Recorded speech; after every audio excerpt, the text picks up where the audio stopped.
Alright, so we're going to talk about a couple of things. The ambiguous case for triangles, and then we're also going to introduce the idea of vectors and how they work, both conceptually and a problem with looking at bearings. So let's start with the ambiguous case.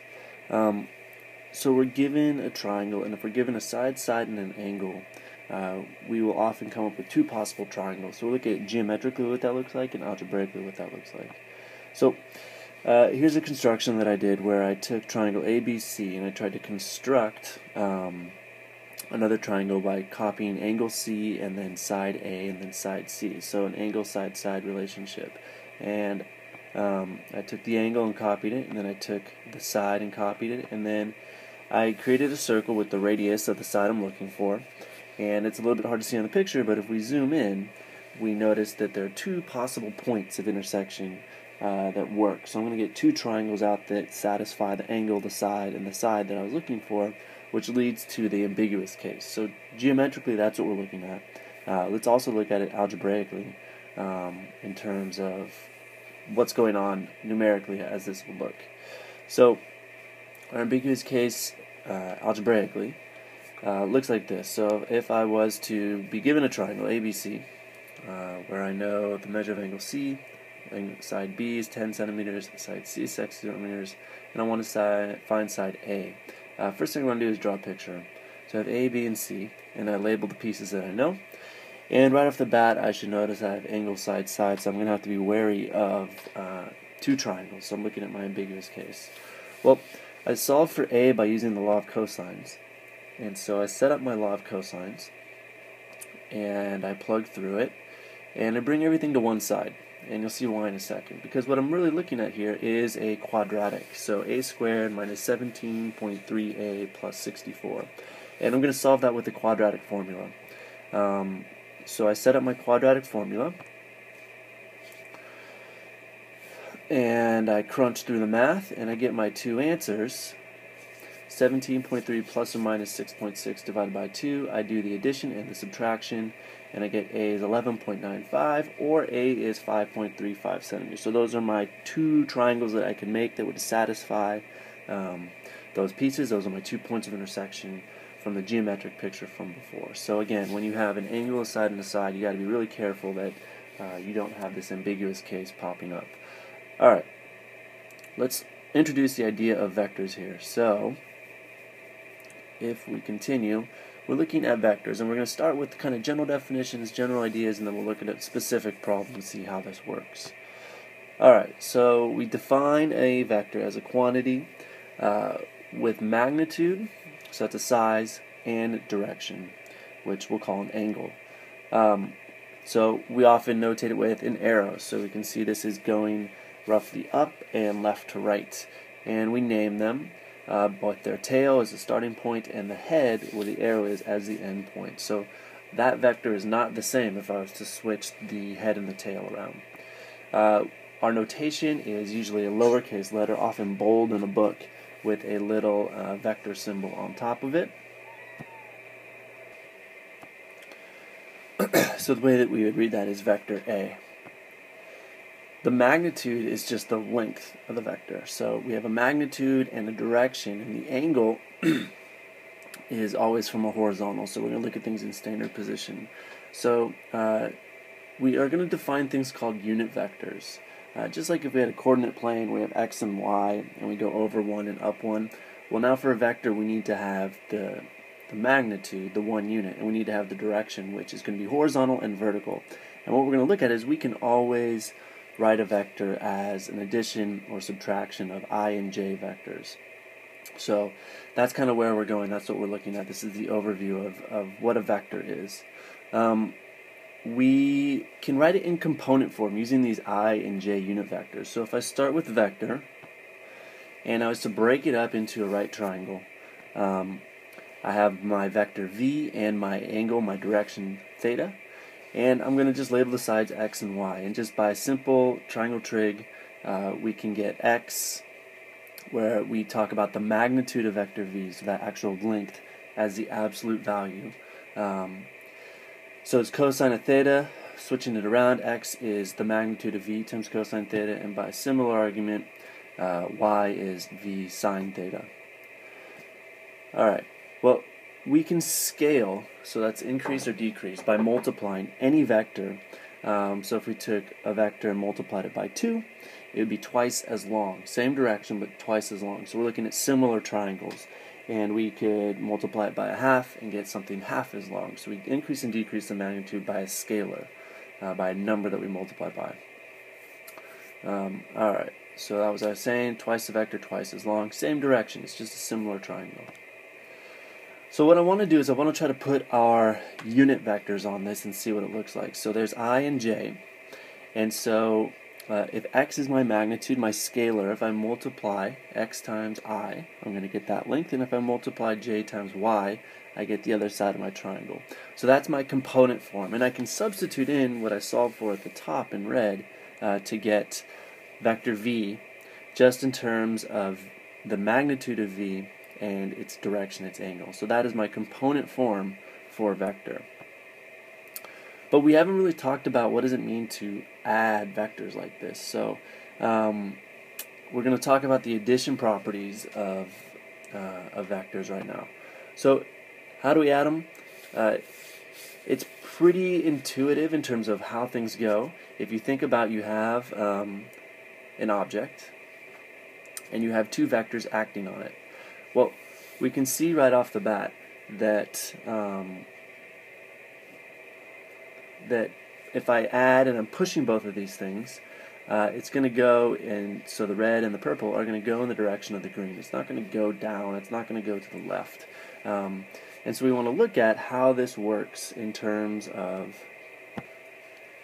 the algebraic interpretation. So geometrically we're going to be able to do this, and then also by components. But this is the big idea. If I'm pushing on this object with the red and the purple, it's going to go somewhere where the green is. We'll look at how that looks exactly right now. Alright, so there's my object, there's my vector, there's my other vector, also acting on my object.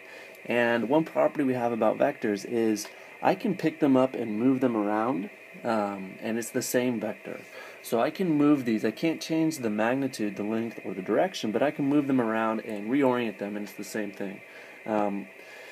So what we're going to do is we're going to use that fact to add them what's called head to tail. So we're going to match up the head with one and with the tail with the other and get something that looks like this. So a plus b, I'm going to start with a, and then from the head of that I'm going to add b.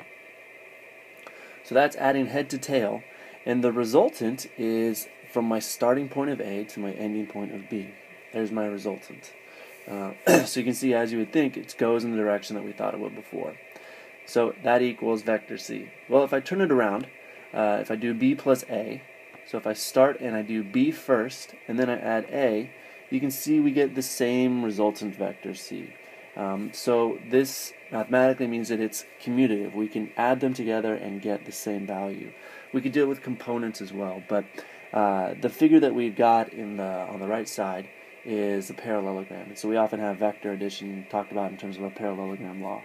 But as long as you go head to tail, you're going to get the correct answer. If you go tail to tail, you would get you would connect the vectors as such, and you'd have something going in the wrong direction. So that would not work. Alright, algebraically it's a little bit messier, but the idea makes sense. So if I get my angles, my directions, theta sub A and theta sub B, and I write A plus B as the magnitude of A in terms of component vectors, plus B in terms of component vectors, my unit vectors.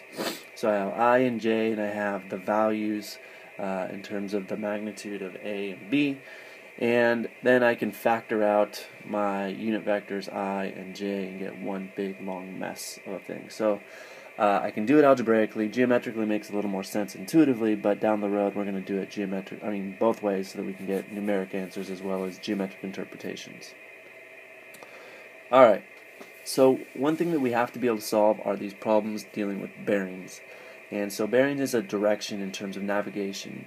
And the problem is that it's not defined the same way that we define our angles on the unit circle and the coordinate plane. So we have these things where we call due north, or which is an azimuth, as 0 degrees, and then we go clockwise. Whereas before we'd start at what is on this picture east and go counterclockwise. Now we start north and go clockwise. So north is 0 degrees, east is 90, south is 180, and west is 270 degrees. And so let's just look at a problem and work through it. So we have a plane heads 500 miles per hour at 135 degrees. So the 500 miles per hour at 135, I have a magnitude and a direction, which gives me a vector. And it looks like that. It's down there in what we would call quadrant 4. Alright, we also have some wind that travels at 50 miles per hour at 200 degrees. So if I was to plot that out, there's my vector, and it's over there. So what we're going to do is blow this up a little bit, but before we do, let's just think about which direction I'm going to be headed in here. So if I was to pick up the orange vector and move it to the head of the other one, of the red vector, I would get something that is still looks like it's in quadrant 2, my resultant vector, and it's going to be a little bit bigger than what I had before. So what we're going to do is I'm going to pick that vector up, the plane vector, move it down, and I keep the dashed lines for my coordinates, and you'll see why in a second, because we're really going to have to keep track of our angles. Alright, and there's my other one. So I can see my resultant vector is going to be something like that, but now I need to find the values that make that work. Alright, so we're going to use the law of cosines. So I have 550, which is given, and I'm looking for side x. I want to find the magnitude of that vector. Well, I'm going to need something. I'm going to need theta to be able to use the law of cosines to do that. So I have to use my angle measurements that I did before. So it's going to get a little messy, but keep in mind what we're doing. We're just using the values that we're given, and we're going to use some parallel lines cut by a transversal, your geometry stuff, to figure out what we got going on. So what I have from my initial one of 135 degrees, well, I know 90 of it is in that first quadrant, and then that leaves 45 degrees down there.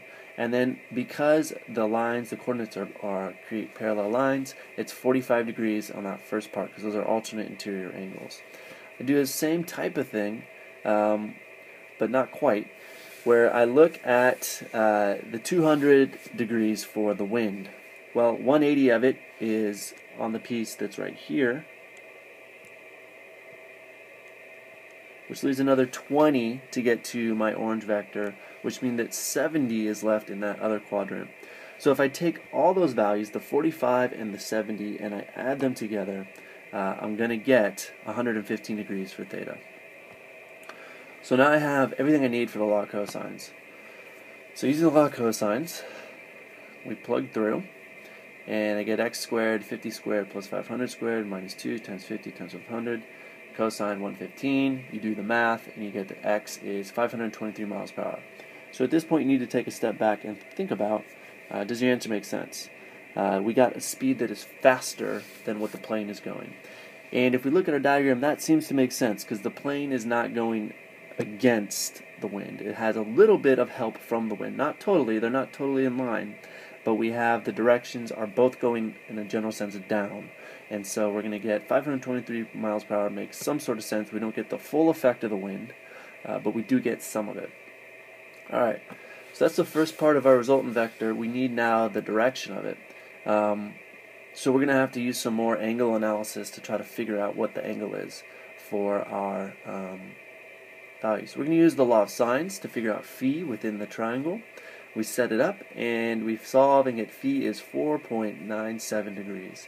And we can see that that's been added to the direction of the plane. And the plane was 135 degrees, so if I add on phi, I get 139.97 degrees as the direction of my resultant vector. So the resultant vector is 523 miles per hour at 139.97 degrees.